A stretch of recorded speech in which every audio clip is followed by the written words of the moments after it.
All right. Welcome to the Pitchfork podcast for May 13th, 2021. If you got like the stream, hit the like button, hit the share button. Make sure you let other people know I run the stream. We have some few new subscribers today, so let's get some housekeeping notes out of the way.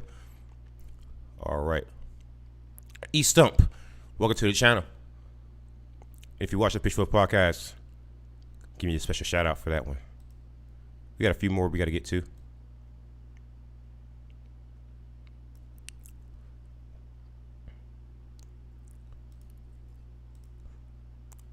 Chase Block, welcome to the channel.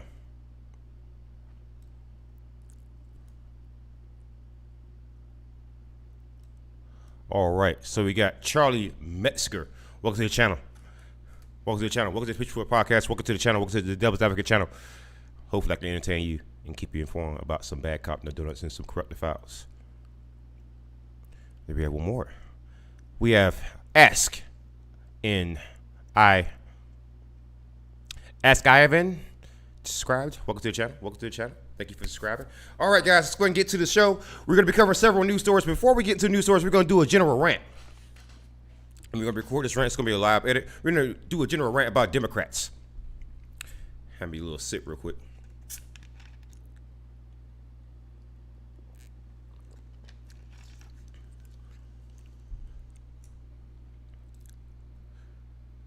All right, so we got to go a little general rant about Democrats. So one thing that's pissing me off about Democrats is that people on the Democratic Party, people who are I would say, Democrat stands, the demo stands, I would want to actually call them. The problem with them is that they're behaving just like Trump supporters. That no matter how much evidence that you present that their side is dirty and corrupt, just as corrupt as the other side, while these people are just pretending to not be stank, they smell funky. And what I mean by that is Jim Clyburn. Jim Clyburn recently, let me show you something real quick. I want you to see something real quick about Jim Clyburn.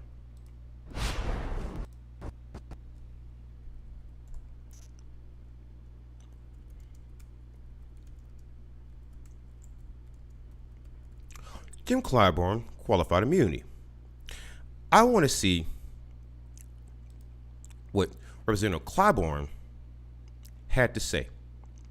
Now, here's my problem with Democrats. You see, the one thing that I dislike more than weakness is when you outnumber your fucking enemy and you still can't win.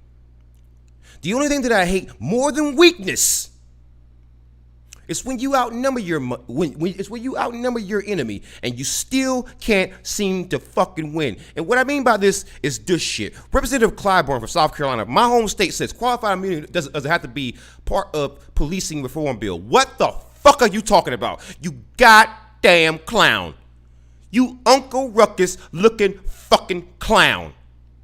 This is why I tell people who are black, people who are minorities, people who are women, people who are generally on the rungs of society, just because Democrats say things that you like doesn't mean they're going to do the shit that they say they're going to do. I'm not telling you who to vote for. I'm not telling you who to support. What I'm telling you is go by actions and not by fucking words. Because what this man has given me is a whole career of goddamn words. And when it comes time for goddamn action, well, the main part of things that black community wants, the main thing that the anti-police people are wanting, the people who are maybe not anti-police but actually want reform, or even some of their own cops might say, hey, we might want to look at qualified immunity. This fuckstick says qualified immunity doesn't have to be a part of police of the actual reform bill. Then what the fuck is the goddamn reform bill then? If the main thing that I asked for is not a part of the goddamn reform bill, right? Then what the fuck is the goddamn point? You see, shit like this is what should make everyone realize that when I speak of house Negroes, I don't just mean your Brandon Tatums. I don't just mean your Candace Owens. I don't just mean your Young Rippers. I mean motherfuckers just like this. It is no different. It is no different. A coon is a coon. If it's fair to call Tim Scott a goddamn coon,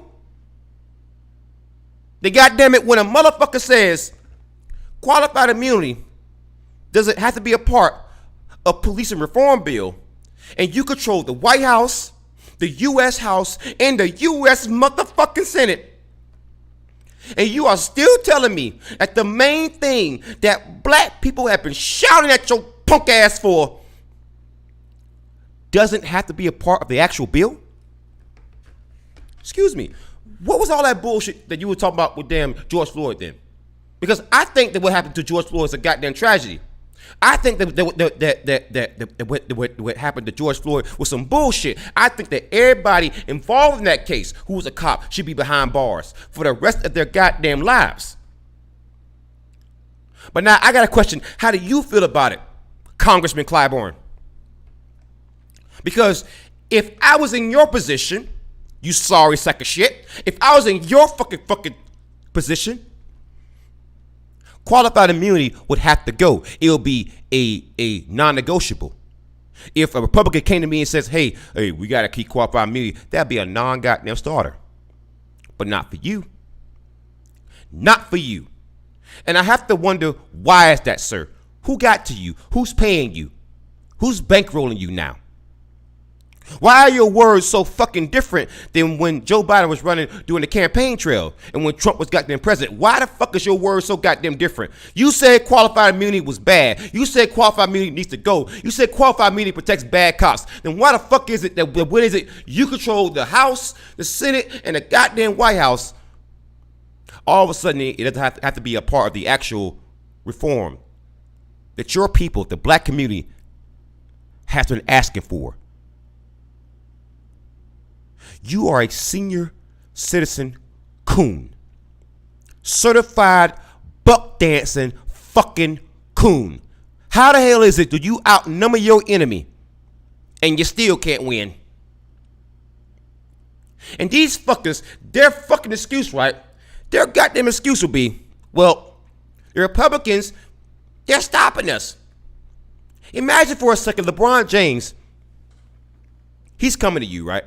Imagine for a second LeBron James coming to you and saying, well, the defense, man, they are so rough.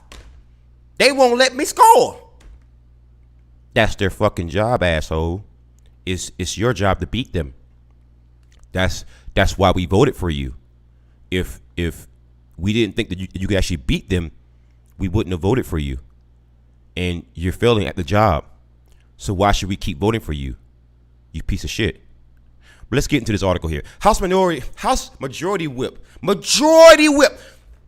I'm going to say that. I'm going to start over again. House Majority Whip. Meaning majority. Meaning they have more than the other side. Okay? James E. Clyburn. Jim the fucking coon Clyburn from South Carolina. Democrat from South Carolina. Suggested Sunday that he would be willing to support policing reform legislation even if it did not end qualified immunity, the legal doctrine that shields individual officers from lawsuits. I will never sacrifice good on the altar of perfect. I just won't do that, Clyburn said on CNN State of the Union. So you won't sacrifice good for perfect. Then what's in the other bill? Because if the main thing that we have been asking for, you are saying that you can negotiate your way out of, then I better see in the other bill where if a cop even spits in my damn direction, they can go to goddamn jail. Because if fucking not, then this shit is unacceptable. I know what the perfect bill will be. We have proposed that. I want to see good legislation. And I know that sometimes you have to compromise. If we don't get qualified immunity now, then we will come back and try to get it later. But I don't want to see us throw out a good bill because we can't get a perfect bill, he said. Excuse me, how do you know you're going to be able to control the House, Senate, and the fucking White House later? How do you know that, sir? How do you know that this fucking bill will even make it past the House ever again? Because you've already compromised on this bill. How do you know that, sir? How do you know that? Do you think that if Martin Luther King and Malcolm X were right in front of you and they heard you say that freaking bullshit, they would spit in your goddamn face?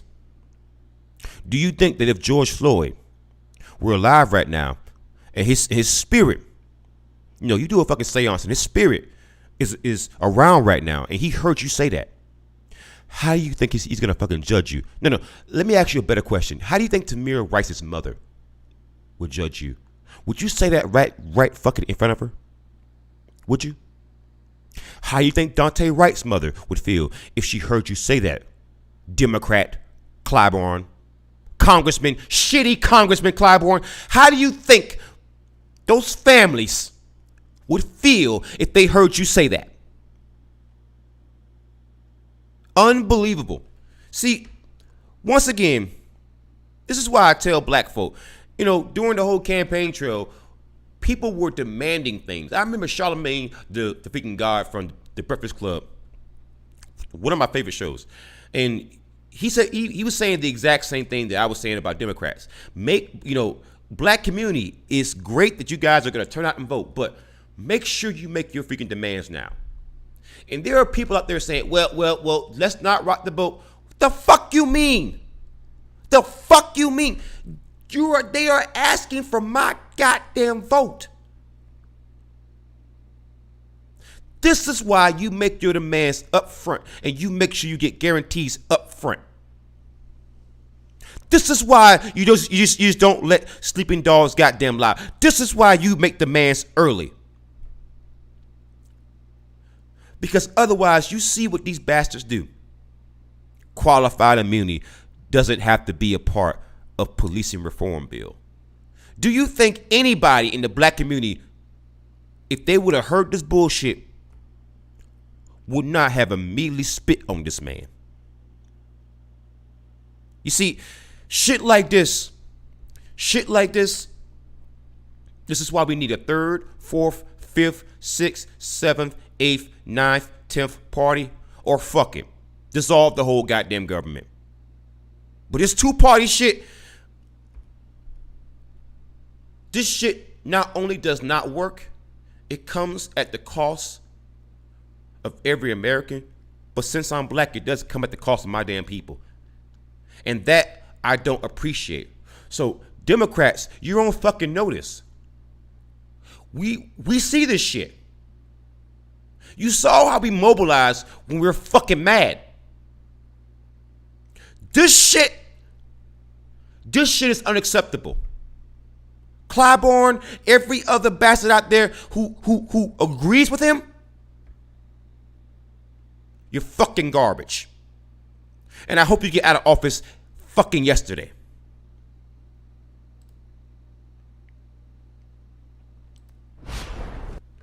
I don't apologize for a damn word that I goddamn said.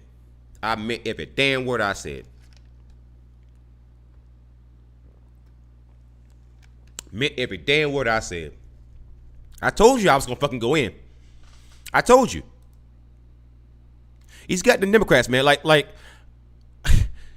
you told us you're gonna go after qualified immunity. You told us, you promised us that, man. And I know I could have been a little softer on Mr. Clyburn, him being a senior citizen, But my thing is just I don't give a shit, If you're wrong, you're wrong. And I'm showing you that I am not showing preference based on them being officers. Him being black, So we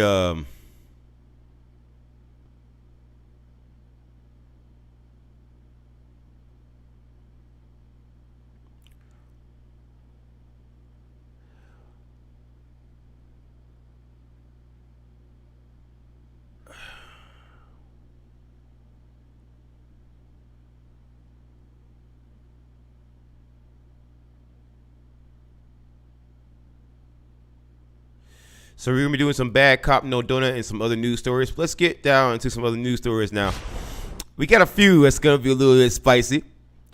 So as my one Democrat rant, we're going to go on some more Democrat rants. Don't you worry. But there's a few news stories that I want to cover. Oh, man. Oh, man.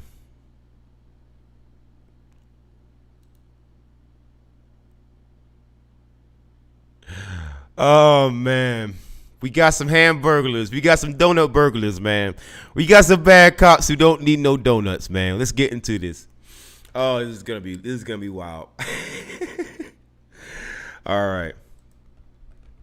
All right, so we got another bad cop, no donut for you. This is going to be a wild one from the Daily Press.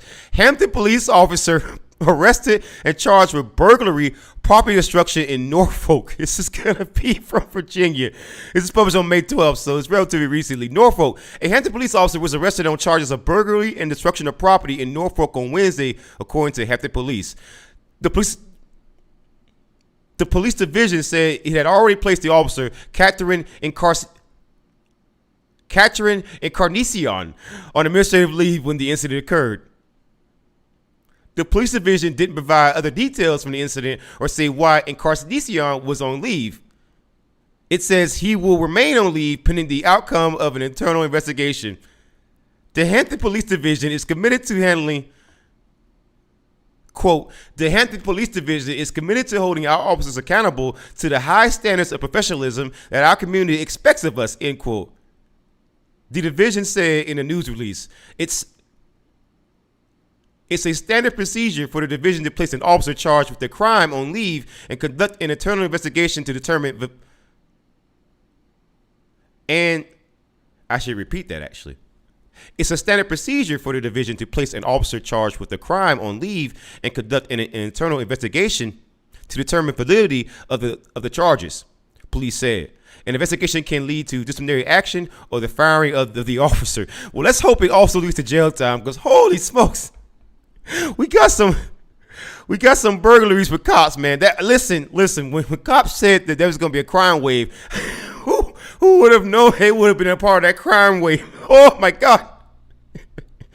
I tell you, man, things are getting wild out there. Things are getting really, really wild out there. So there's I gotta do a little bit of editing there. I do a little stuttering there, but that's why I like to do the show live, to kind of show you that I do make mistakes. You know, I'm not perfect. So there's a few news stories that I do want to get into.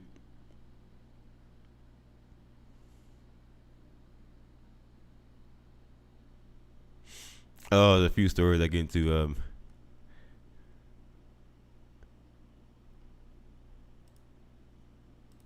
There's a few stories that I want to get into.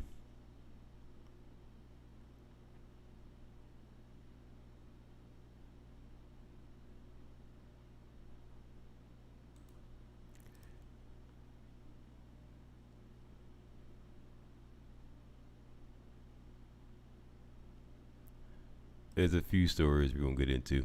All right, so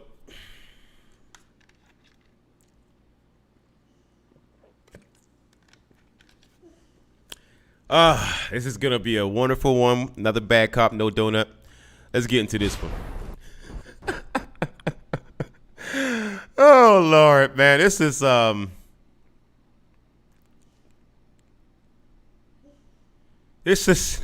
to be a wild one. All right, man. Let's get into it. All right, so this is going to be another bad cop, no donut for you. So this is going to be a pretty wild one. And we're going to take our time with this one here. This is from KSAT TV. Any ISD officer, civilian employee used district email to coordinate hookup while officer was on duty, record show. Father of civilian employee, Associate Superintendent Ron Clary, resigns after email showed him trying to help her land another PD job days after her resignation. So this is going to be a pretty wild one because it involves several people. It involves a police officer and a civilian employee who was using their government issued emails as a tender service, and you have a superintendent who was trying to help the police officer find another job, another department after that officer resigned.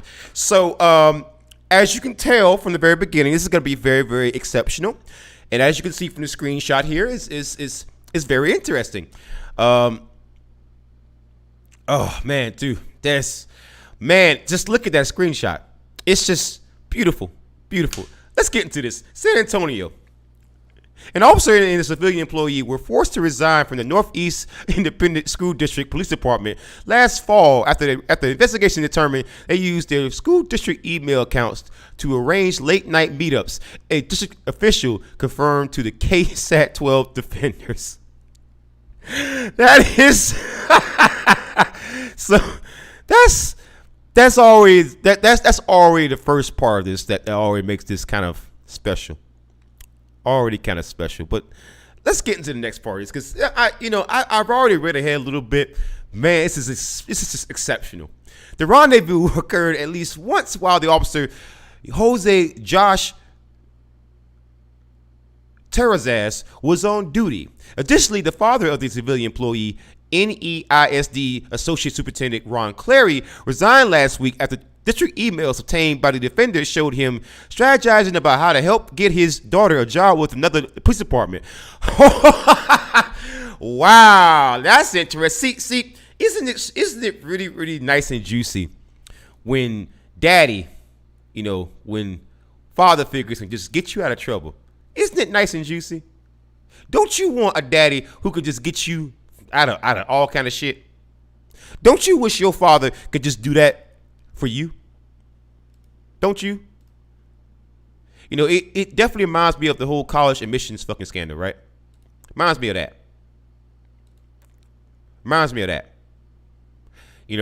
How you had people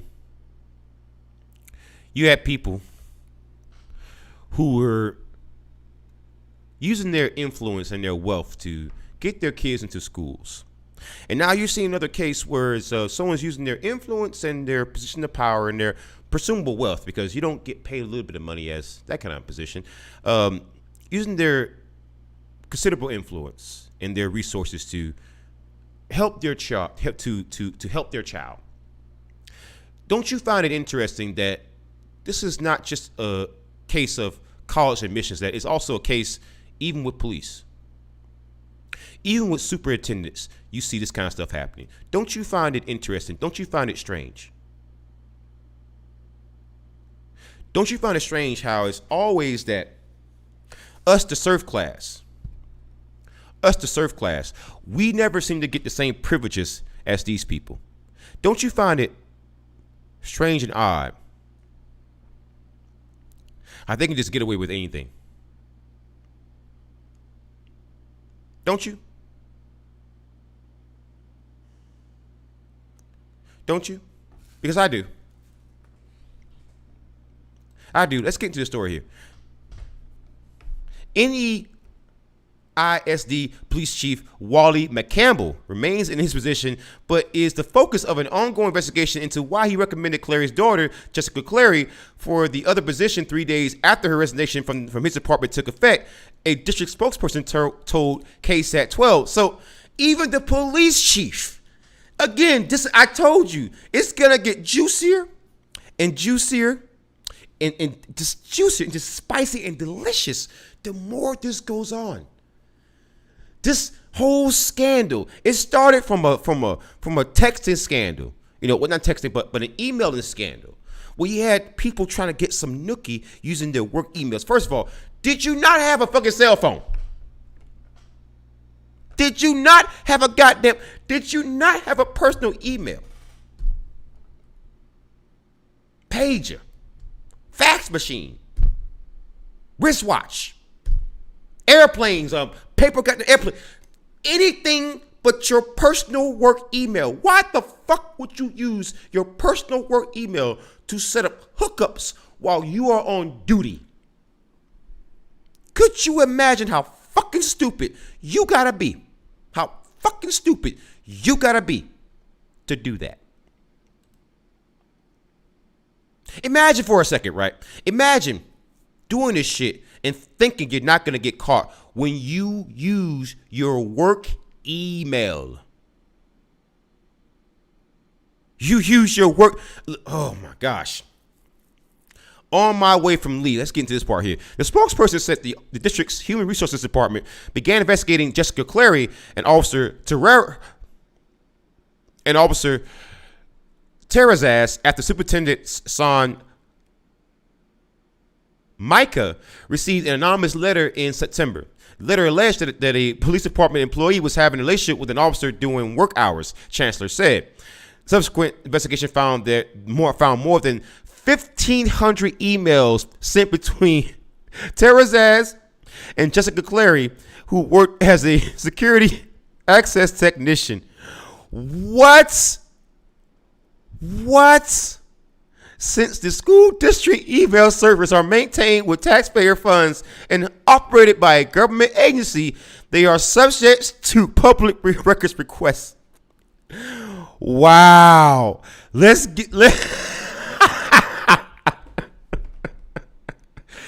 A copy of the emails obtained by the defender shows the duo arranged hookups, often emails sent late at night and early in the morning, off or on for more than a year.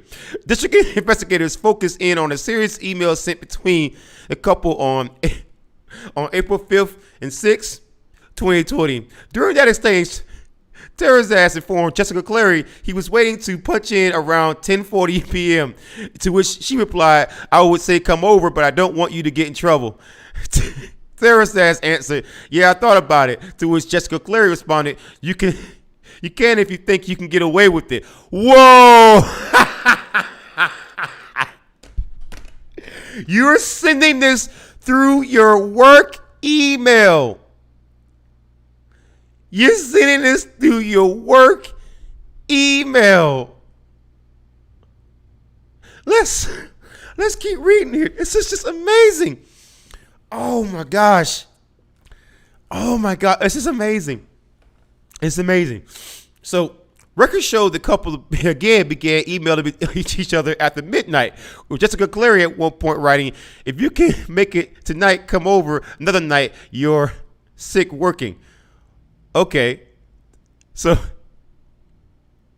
Terrazaz replied, "Okay, I want to, but trying to figure out how to hide the unit." Jessica Clary answered that she could run out and open the gate and that he could park the unit on the side of her building. "There is actually a spot open next to my car that would hide it." So she's trying to help him hide his car. Wow. What? And they got screenshots, yo. Okay, so here's one from Jessica here. "I was going to see if you had time to get away." So the police officer here says, "After 9, you got protection, didn't bring any." And then Jessica says, "Of course I want it, Daddy."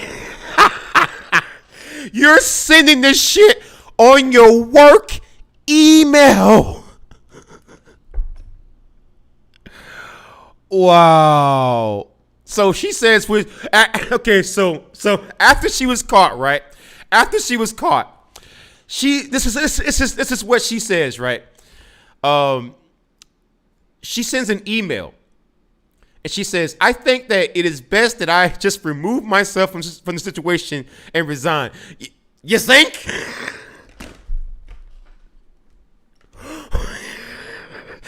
Wow. So here's where the other people get involved here.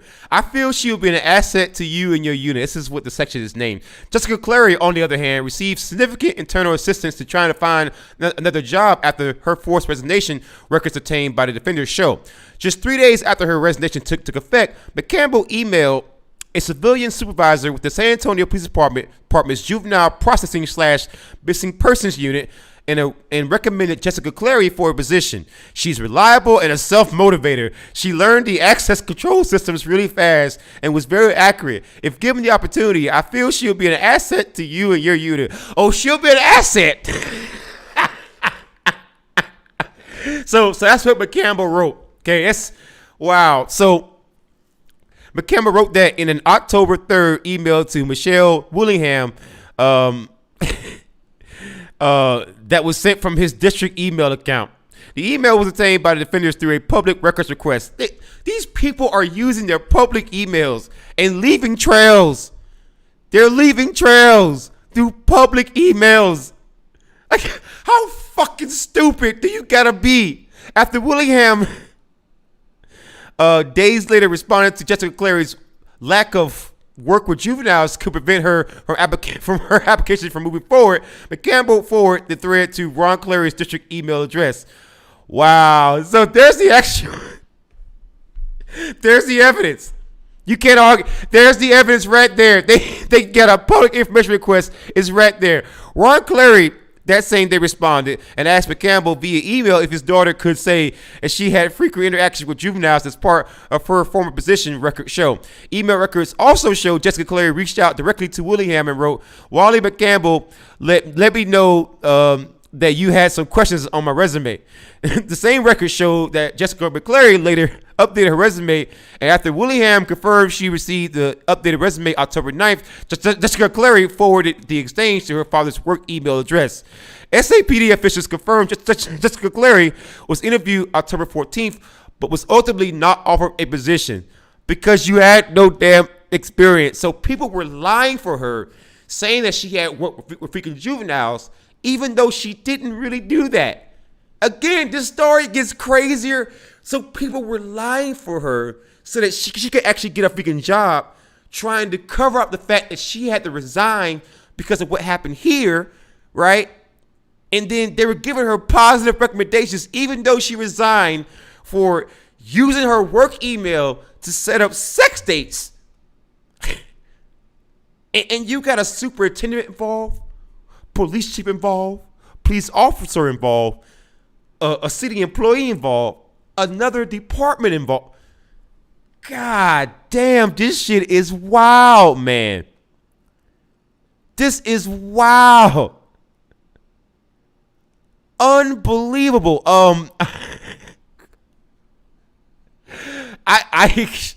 I've heard of some wild stories, but this story is exceptional. There's so many moving parts here. There's so many moving parts. This is wild, man.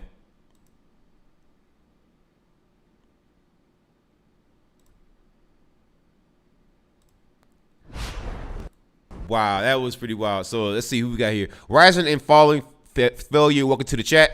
Sorry I couldn't respond to you while I was doing live edit. That's pretty wild though, man. Give me a quick second, guys. I'll be right back. Take a quick break. I'm gonna be right back about. Give me like 5 minutes or so. Gotta grab something to drink real quick.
I'm back. That last story was freaking wild, man. That last story, that one just that last story killed me. I think I've died and went to heaven. There were so many moving parts to that story, man. There were so many moving parts to that story. It's just, oh man.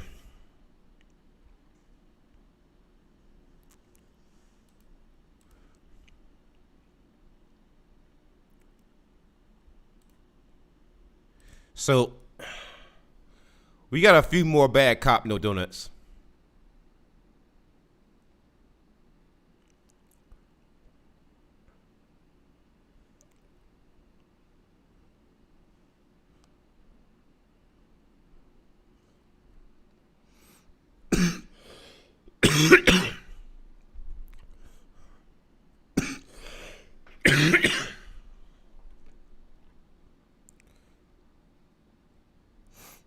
So, oh man, this one's gonna be a pretty wild one. So this is from my home state of South Carolina, so that's why I want to make sure I cover this one pretty well. All right. By the way, rising and falling failure. You now have a moderator on the channel. Let's go ahead and get into the story here, though. This is gonna be another wild story. All right, another bad cop no donut for you. This is gonna be from Live News. Live News. Actually, am I correct by that? No, I'm not actually. All right, got another bad cop no donut for you. This is gonna be from Live 5 WCSC News, the Low Country's news leader. Deputy on leave after Charleston County Jail inmate's death. Previously faced assault lawsuit. So let's get into the story here, man. This is going to be a pretty wild one. So it's a pretty lengthy one. Charleston, South Carolina, WCSC. One of the two Charleston County detention deputies working in an administrative capacity since the death of a male inmate was named several years ago in a lawsuit alleging abuse of a female inmate. Detention Sergeant Lindsay Fickett and Detention Deputy Brian Hole were placed on administrative leave after the death of a 31-year-old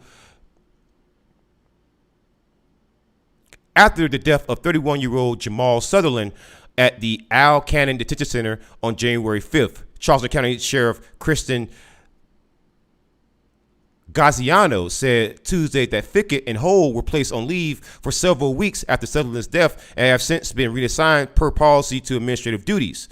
Ninth Circuit Solicitor Scarlett Wilson said the pathologist's report into Sutherland's death while in custody at the jail had revealed no unusual or excessive interactions or areas of direct concern, but said the investigation was continuing.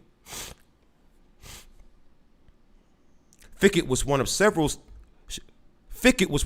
sheriff's deputies.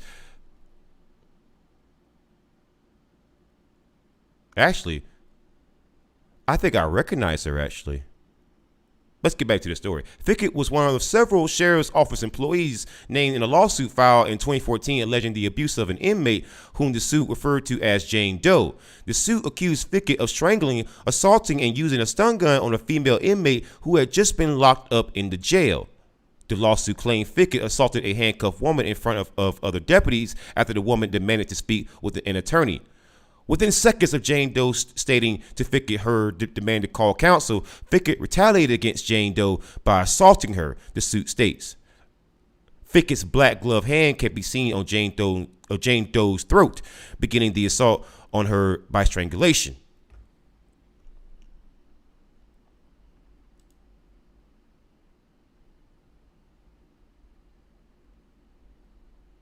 The suit alleged the assault was provoked by nothing other than Doe's demand to call an attorney.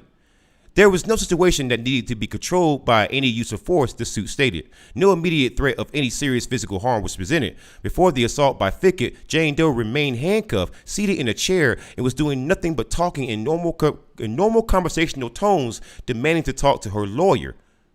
The suit also alleged Fickett used a taser on the woman for more than 7 seconds, something the suit states was not permitted by law and should not have happened at all. Yeah, more than 7 seconds for somebody who's handcuffed and sitting down. I mean, it just seems kind of excessive. Seems kind of excessive. Seems kind of excessive, wouldn't you say? Seems kind of ridiculous, wouldn't you say? The suit, which was later settled, also accused Fickett of violating jail policy in not filing a use of force report and destroying video that recorded the alleged assault. So you didn't file the report and you destroyed video of. Wow. You should have been in prison for that. Disciplinary records obtained from the sheriff's office did not show any disciplinary action taken against her in the 2014 case. Wow. So that's so again, it is so unfortunate that some people were died. George Floyd, Dante Wright, Breonna Taylor. I mean, so many of them. Daniel Schaefer. So many people had to die for us to open our eyes to this kind of stuff so that people can start digging into people's backgrounds. Because as you can see, this is an ongoing problem. An ongoing problem. The other deputy on leave since Sutherland's death, Hole, joined the sheriff's office in 2016. Both he and Fickett were both given honors by the sheriff's office last year.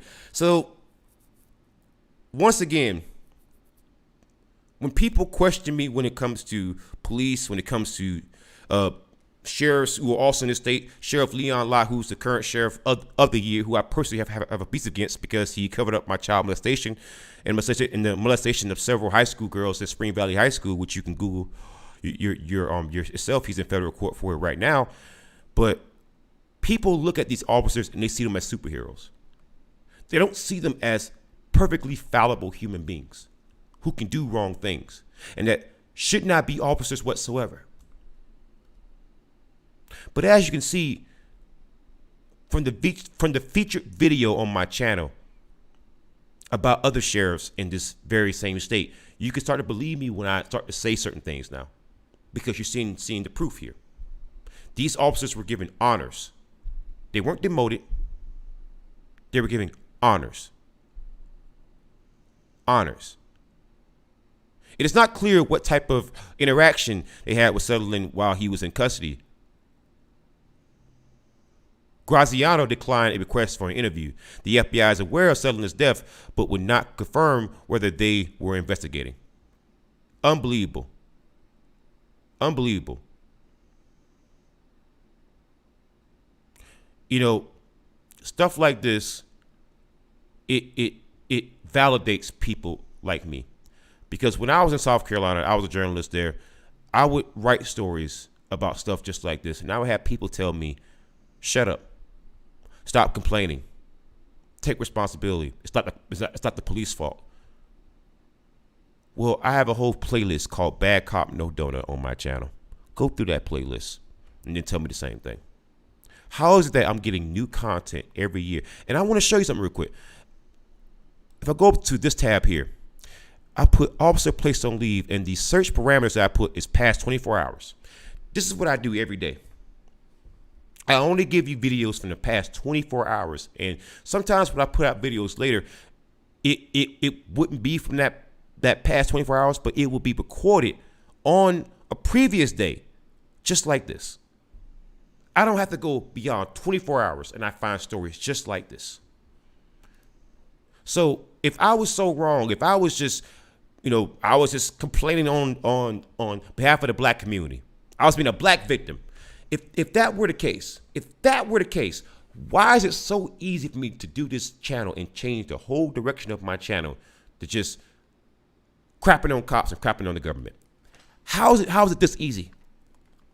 This is why sometimes I can put out 4, 5, 6, 7, 8 videos a day, because it's this easy to find stories just like this.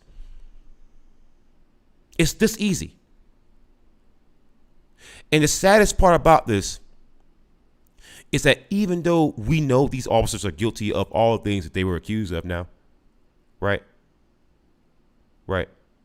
Now that we know there's a pattern of filth here, there are people out there who would still defend them. And that's the saddest part.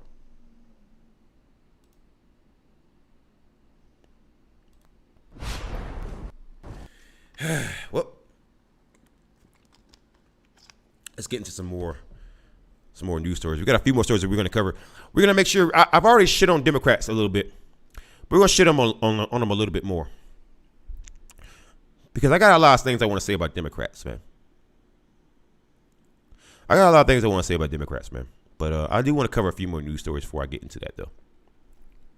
But I already shit on Jim Clyburn. I already shit on him. Because Jim Clyburn's a goddamn coon. You know, I don't care what nobody says.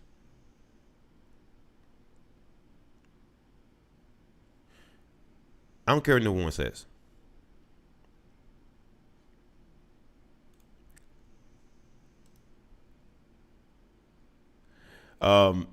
There's one story I do want to cover before we go any further. I do want to cover like a news of the weird kind of segment here. So let's get into this story here.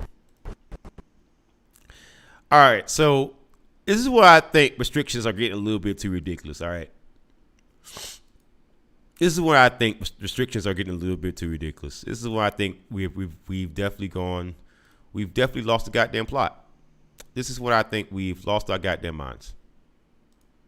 This is what I think we have definitely lost our fucking minds. This shit has got to stop right here.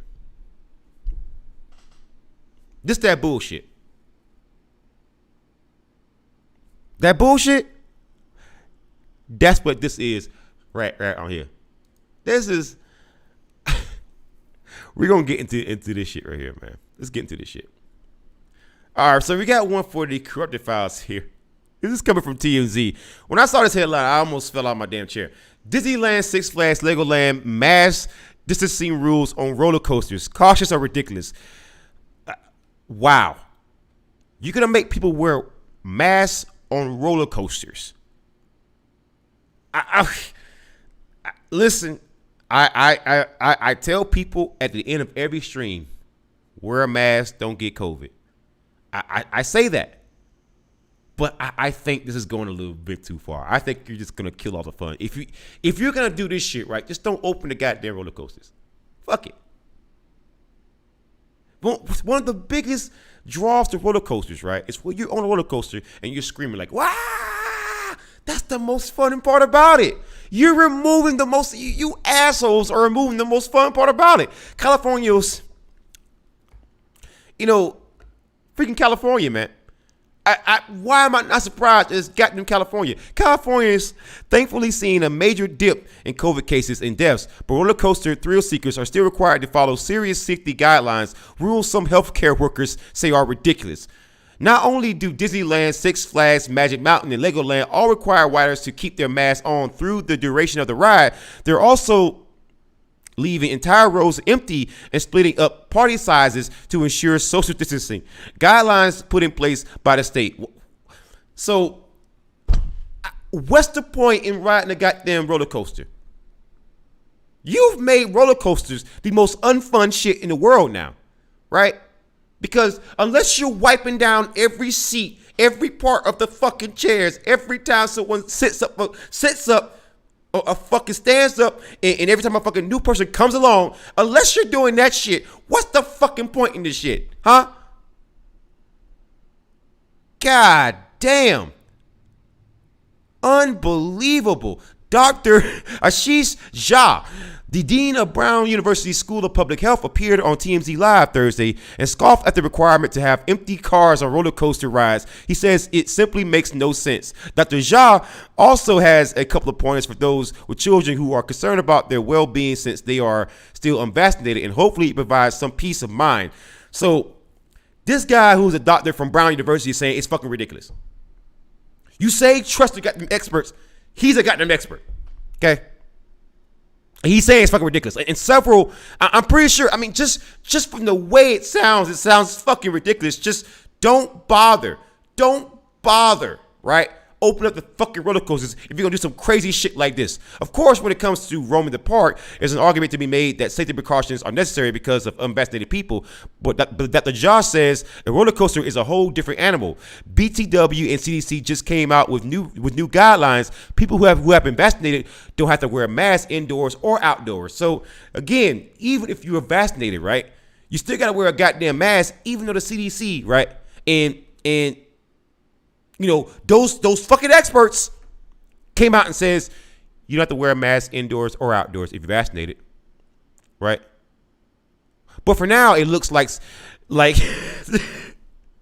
California's biggest attractions for tourists and families looking to get back to normal or keeping pandemic rules firmly in place, like it or not. Wow. So I want to see the gallery, man, of the freaking bullshit people have been going to, right? Right. So the guests getting emotional as theme parks like freaking reopen. Wow. Wow. You know, Gavin Newsom, man. Like Caitlyn Jenner, I don't care, man. But God, Gavin Newsom, we got to get something better in California than Gavin Newsom, man. This shit is crazy, bro. Even the CDC saying you don't need to do this shit if you're fucking vaccinated. So if the person's vaccinated, why would you need? God damn, man. Like, this takes all the fun out of damn roller coasters, man. Bro. This takes all the fun out of damn roller coasters, man. I wouldn't even want to ride anymore. Listen, I told you, like I said before, at the end of every one of my streams, I say, wear a mask, don't get COVID. I say that shit all the time. I take the virus seriously, but listen, man, I got my fucking limits, man. This shit it's just going too far. It's going too far.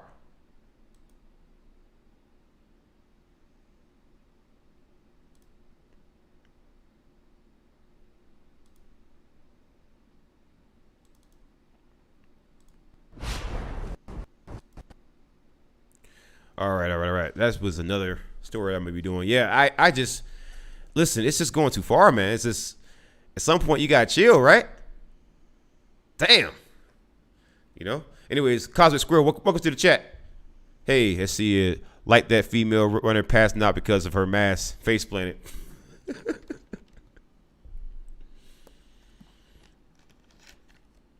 That is incredible. That is incredible. That. God, that is so sad, man. They just sucked all the fun out of going to Disney World, man. Like, you want me to wear a mask on a freaking roller coaster? I mean, I get like walk around the park, right? I could like accept that, right? Right? I could totally accept that. Right?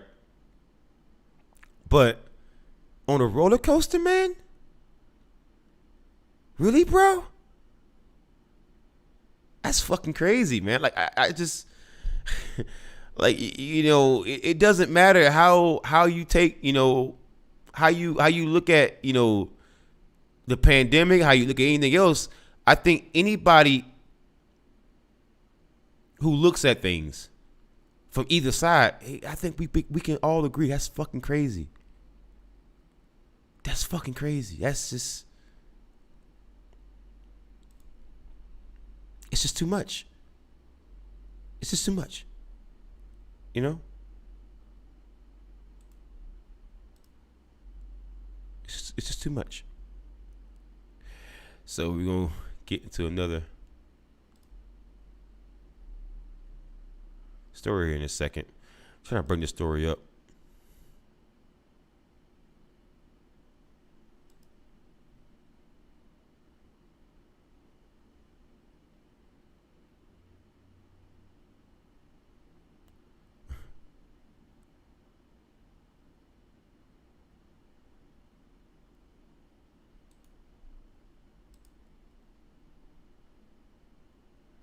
So we're gonna get into this right here.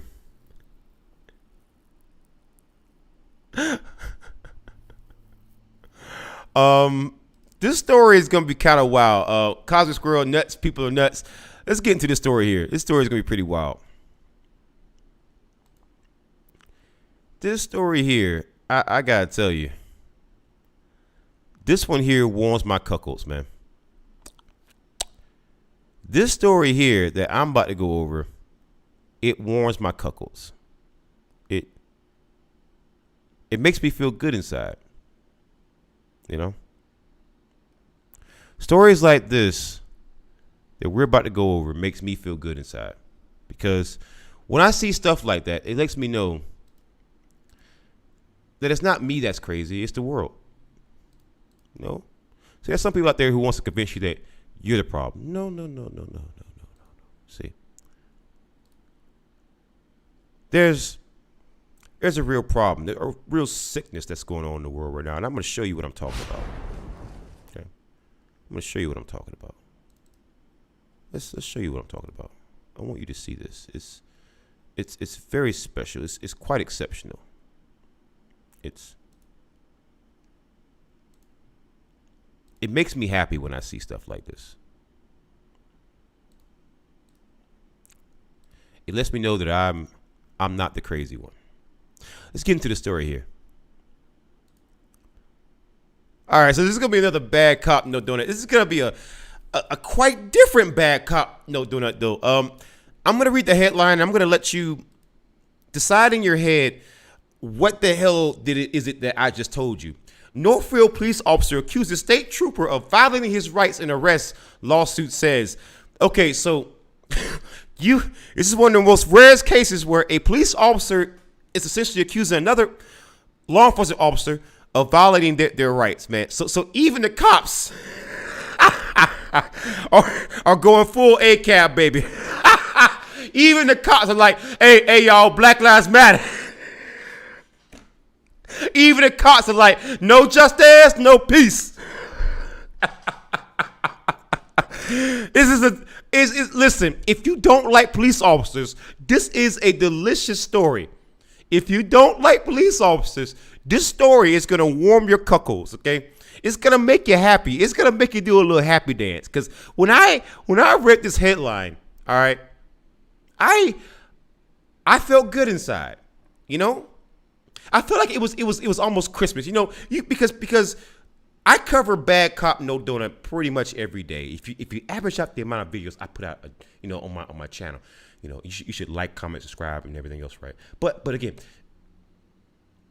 when you look at how many videos I put out on my channel, look overall, I cover a lot of stories, a lot of crazy stories, a lot of bad cop no donuts, a lot of stories about cops who just don't deserve donuts, but stories like this, these are like rare gems, you know? Stories like this are not the Pidgeys or the Rattatas in Pokemon. These are not common type Pokemon. These are legendary type Pokemon. These are great gems, great gold nuggets that we must cherish. You must watch the video towards the end, because you cannot tell me, especially if you don't like cops, that this is not going to be just delicious. Delicious. Cleveland, Ohio, a Northfield patrolman has accused a fellow law enforcement officer of violating his civil rights by mishandling his arrest last summer. Craig Wilson, 35, filed a lawsuit Wednesday in U.S. District Court in Akron against the Ohio State Highway Patrol and Trooper Kelsey Osborne. The lawsuit says Osborne's report that implicated Wilson was contradicted by dash cam video from her cruiser, and charges of operating a vehicle under the influence and lane violations were later dismissed, per the prosecutor record show.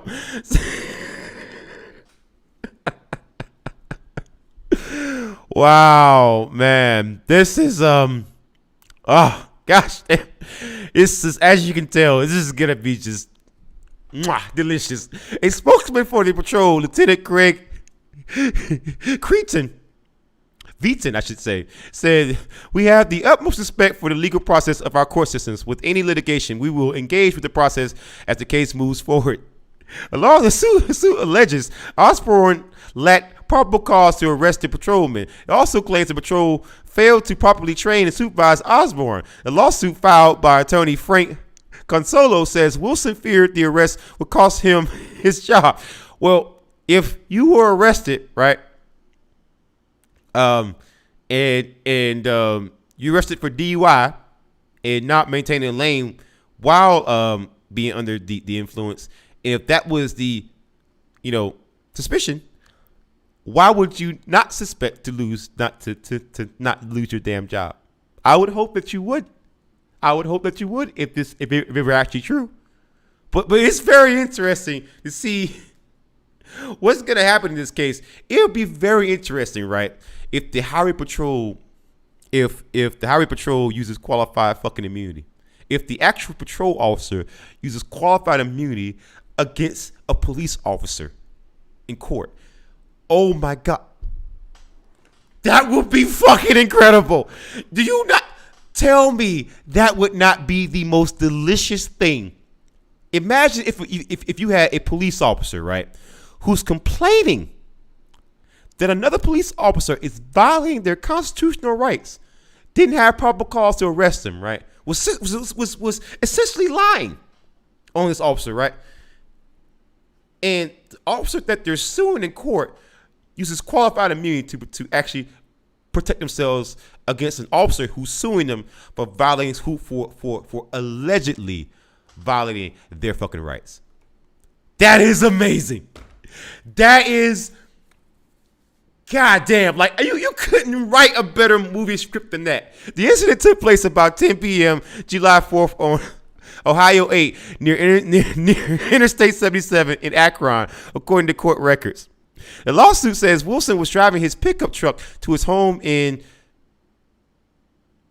Cuyahoga Falls and operating it in a safe and competent manner. It was expressly not under the influence of alcohol, drugs, or any combination thereof. Osborne began following Wilson and later signaled for him to pull over. The trooper, a lawsuit states, asked Wilson why he drove fast, then slowed up and sped up again, prompting the patrolman to say that he needed to get home because his wife, a dispatcher, had to get to work.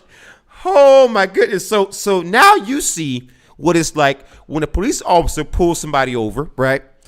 And you gotta get home, or you gotta get the goddamn work, and they don't give a shit. It's very interesting how police officers react when it's them on the other side of the goddamn gun, right? On the other side of the freaking flashing blue and red lights. It's very interesting how they behave when it's them on the other side.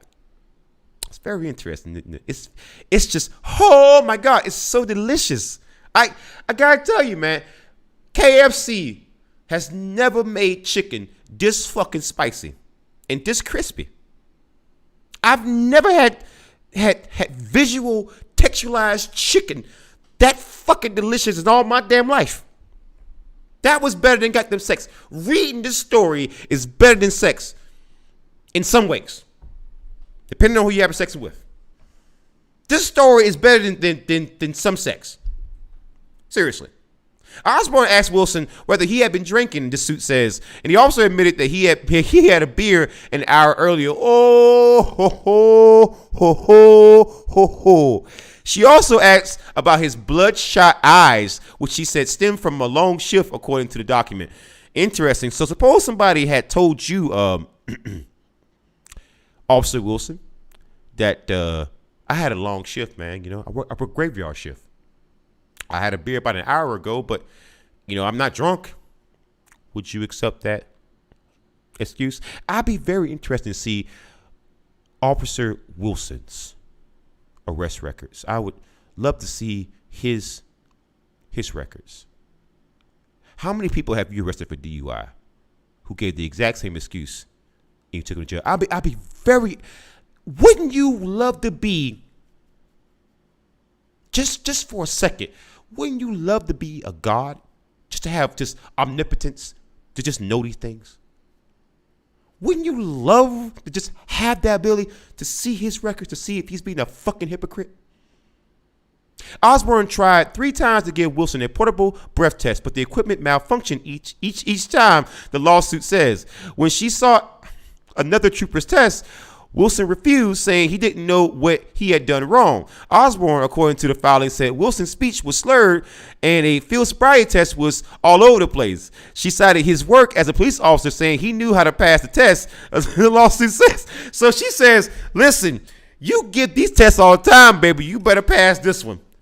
You got the goddamn cheat sheet. You have no excuse to fucking fail. Ooh, Isn't it delicious when police officers get treated the exact same way as they treat the American people? Isn't it fucking delicious when you see shit like this? Isn't it fucking delicious? Isn't it fucking tasty? Just KFC, Popeyes, Church's extra goddamn strippy, spicy strips, spicy strippy chicken tendies, baby. It's fucking delicious. Isn't it delicious when an officer says you work as a police officer, so police officer, you can pass this fucking field sobriety test, and he fails it. Oh my God. The document cited dash cam's audio that indicates that Wilson was alert and spoke clearly. It also adds that Osborne's report mentioned that Wilson swerved heavily within his lane and made several lane violations. This is blatantly false, the lawsuit says. The dashboard video camera depicts no such heavy swerving or marked lane violations at all. Isn't it amazing? When you go to court for a traffic violation for a police officer, you have almost no chance of getting a fair hearing, right? The judge is going to almost always, side with the officer. So you have an immovable force in this state trooper who arrested this police officer, but you have the police officer whose word is usually taken as fucking gospel in the goddamn courtroom. So you have an unstoppable force from a fucking immovable object. Like who's gonna win in court? I'm gonna follow this fucking story. I'm gonna follow the shit out of this story. This is fascinating. If you're telling me this is not fascinating, you are a liar. If you're telling me this is not fascinating, you are lying right now. If you're telling me this is not fascinating, you are full of shit. I am very fascinated to see how this story ends, baby. I'm gonna keep you posted. I am gonna keep you fucking posted. Tell me that wasn't wild, man.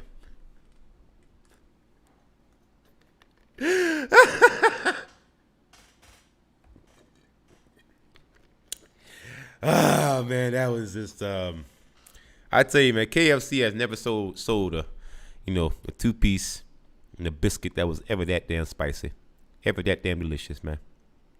I gotta tell you, KFC never sold anything that fucking spicy or that damn delicious. That was just, mwah.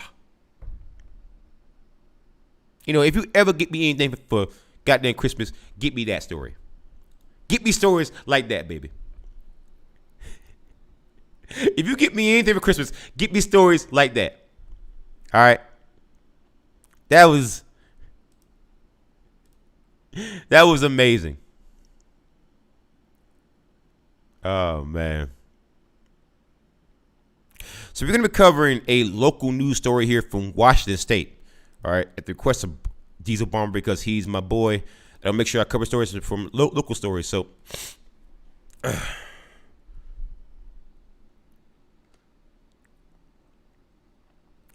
is going to be a pretty wild story. All right. So let's get into it. All right, we got one for the Corrector Files here. This is going to be a pretty interesting story and a pretty intriguing one, man. Oh, my gosh. I've heard of some stories, but this one is pretty wild. I got to say. All right, this is going to be pretty out there, all over the place. So let's get into this one here. This is from Yahoo News, right? Former Spokane County Health Officer Bob Lutz was fired illegally. Preliminary state investigation concludes. So this is published on May 12th. Let's get into the story here, because I've heard about this, but I did not know how deep it goes. May 12th. Evidence suggests that Spokane Regional Health District Administrator Amelia Clark violated state law by firing Health Officer Dr. Bob Lutz before he received a hearing, according to a preliminary State Board of Health investigation released this week. Clark's removal of Lutz, who was hired in 2017 and had led Spokane County's response to the COVID-19 pandemic, immediately sparked confusion among the community and even Spokane Board of Health members. For days, it was unclear who was the county's health officer, as Lutz and Clark issued conflicting statements about whether the former had been asked to resign or been fired. Washington law says a health officer cannot be removed until after notice is given and there's an opportunity for a hearing before the board that appointed them. The Spokane Board of Health has the jurisdictional authority to hire and fire the health officer according to its own bylaws. The preliminary investigation found evidence that Clark both removed Lutz as the health officer and that Lutz was not given notice or an opportunity for a hearing before she did. So again, she just took it upon herself. Screw it. You know, I understand that people have to follow law and anything, but the law does not apply to me because I'm special. You know, I'm special. Spokane County Commissioner Mary Cooney, who is the chair of the Spokane Board of Health, released a statement on Wednesday afternoon contesting the investigation's findings and defending the process by which Lutz was fired. Yeah, of course you would. Of course you would. To be clear, the SRHD board, as stipulated by Washington law, and only the SRHD board, terminated the employment of Bob Lutz with SRHD. Dr. Lutz could not have been terminated on October 29th because he continued to receive his full pay and benefits until termination by the SRHD board on November 5th, 2020, Cooney said in a statement released by the health district. So once again, a bunch of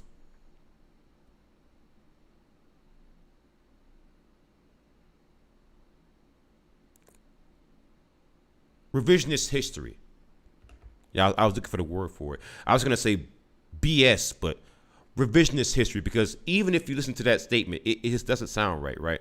And even when you go down here, it's just going to show you how what she said doesn't really make any sense, right? The preliminary investigation addresses this. An email cited by investigators revealed that Clark did not place Lutz on administrative leave until November 2nd, which she made retroactive to October 30th. So again, she said, hey, listen, it didn't happen on this date because I retroactively made it this date. Okay, but was that the date in which it actually happened though? Well, I changed my mind after the fact. That's not how this works, ma'am. That's not how this works, ma'am. And again, this is a quote from the investigation. Ms. Clark's retroactive placement of Dr. Lutz on paid administrative leave until his employment was terminated by the SRHD board on November 5th, 2020 did not change the fact that she removed him from his position as local health officer on October 29th, 2020, the investigation says. So again, it is very interesting how rules for thee, but not for me. And I think that if this happened exactly as the investigation is saying, that Bob Lutz should be reinstated. And not only that, I think that everybody involved who fired him illegally, everybody who recommended it, should also lose their jobs, starting with Amelia Clark. She might be a good person and otherwise great person, but bottom line is you cost a man his freaking job, and you did it dirty. You did it underhandedly, and if it was legitimate, you wouldn't have to go through all that effort to be a dirty figure snake. So I think that people will lose their jobs and their heads will roll. And in my opinion, good riddance.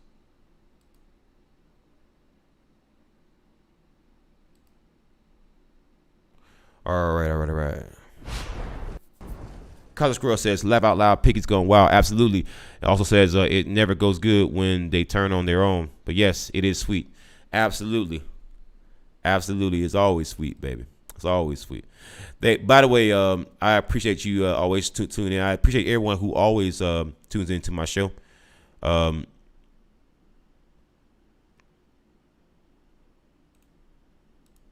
we're going to take a quick break real quick. We're going to be right back with more Pitchfork Podcast. We get some more drink, and we're going to continue the show in just a second. Don't go anywhere.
All right.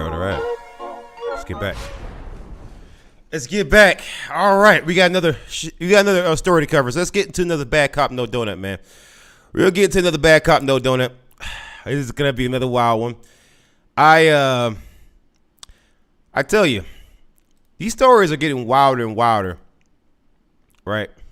These stories are getting wilder and wilder. So this is gonna be a really spicy one. Right?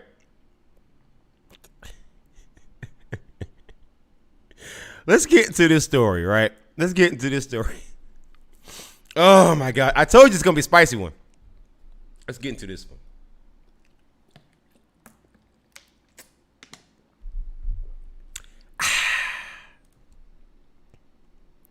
All right, so we got another bad cop, no donut for you. This is from the Star Tribune.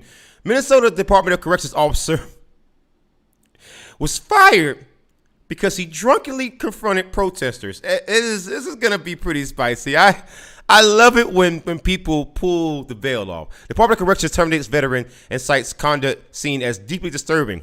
This is written by Liz Sawyer, published on May 12th, 2021. So it's pretty recent. This is the officer in question right here, I'm guessing. It's our buddy right here. It's our friend. Big old smile. Big old gap tooth, man. Boy, I tell you what, you better hope they send another freaking stimulus payment. Because if not, baby, you're going to be struggling. A Minnesota prison corrections officer caught on camera drunkenly confronting a group of Black Lives Matter protesters with a string of profanities while off duty outside his Stillwater home last month has been fired. The decision comes roughly 2 weeks after Sergeant Paul Gorder, a 26-year veteran at the Department of Corrections, was placed on paid investigatory leave for conduct his employer described as deeply disturbing. I think I remember this story. I think I remember this story, and I think we're gonna watch this story right now. I remember this story. I think it was him and his wife. There was outside their house, and I think there was some words said. I remember. Yeah. That's it. So his wife started using the N-bomb, and he started saying some crazy stuff too. So I remember this story because his wife started saying the N-bomb crazy. It was wild. It was some wild. I want you guys to see this because it's gonna blow you away. Watch this.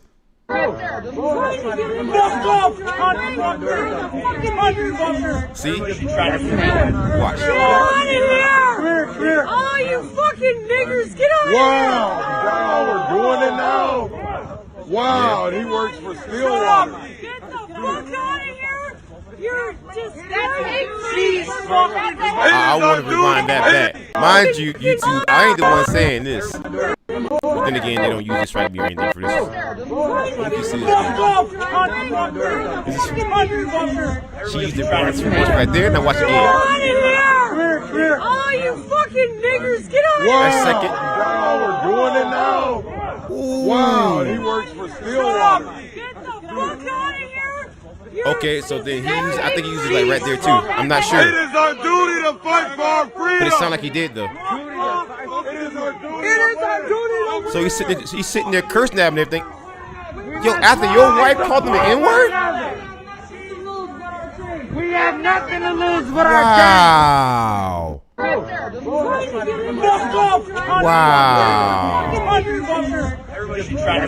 Wow. So look, his freaking wife called the white cop an N-word lover because they were protecting the freaking crowd. See, that's what happened. That's why the guy got fired, because the freaking crowd there, the freaking context behind this is that they weren't even bothering the freaking couple there because the cops were already there.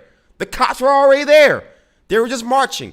And these two were outside shouting at them for no reason because they were both drunk. Okay? The Department of Corrections investigated and they found that they were both drunk. Okay? And that's why they were outside shouting at these freaking people. Get out of here! Wow. All you fucking niggers, get out of Wow. here! Wow, we're doing it now. Wow, and he works for Stillwater. Get the fuck out of here! You're just It is our duty to fight for our freedom. Wow. It is our duty. That's the country that we live in, man. Some people out there in this country exist like that, man. People exist like that in this country. Unfortunately. Unfortunately, we share a country like that with people like that. It's disgusting. This man works for the Department of Corrections. And it's just disgusting. People were marching because of what happened with Dante Clark. No, not Dante Clark, but Dante Wright. You know, he was a 20-year-old man who was gunned down by Officer Kimberly Potter on April the 11th. And people were marching because they disagreed with this boy being shot. That was all, man.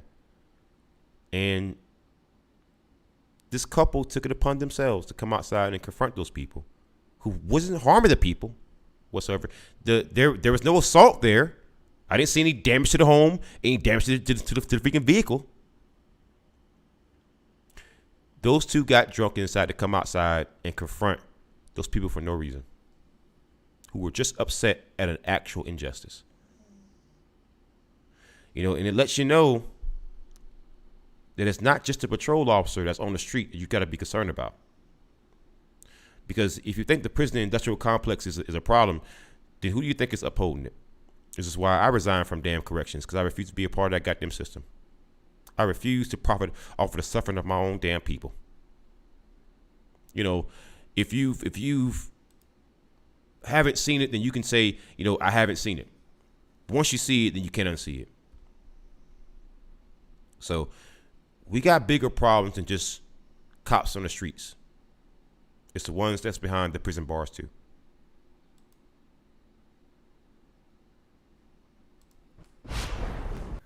That was a pretty wild one, man. That was a pretty wild one. Ugh. Yeah, that was a pretty wild one. Let me go and turn up the desktop audio real quick. All right. So.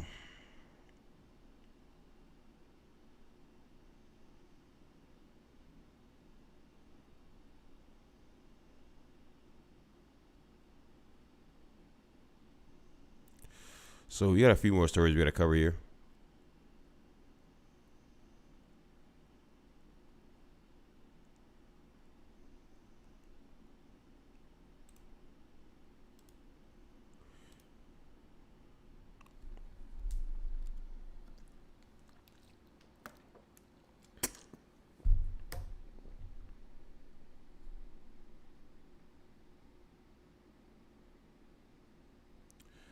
And I think I may end the stream there because, yeah, I think I covered a fair amount. But anyways, guys, that's going to be it for the stream day. Yeah, I think that's going to be a good little wrap up. But I think I'm going to do shows like this every day, honestly. Just do maybe 4 to 5 stories and just make it long form, and also take some stories where I can make it a little bit shorter, and also do my regular uploads and everything else. But this is pretty much fun. I love this format. I get my videos and my content out. I get my live edits out, interact with the fans. But at the same time, I have a good time. You guys have a good time too. Anyways, guys, that's going to be it for the stream. Be safe. Wear a mask. Get COVID. Horns up. Peace out.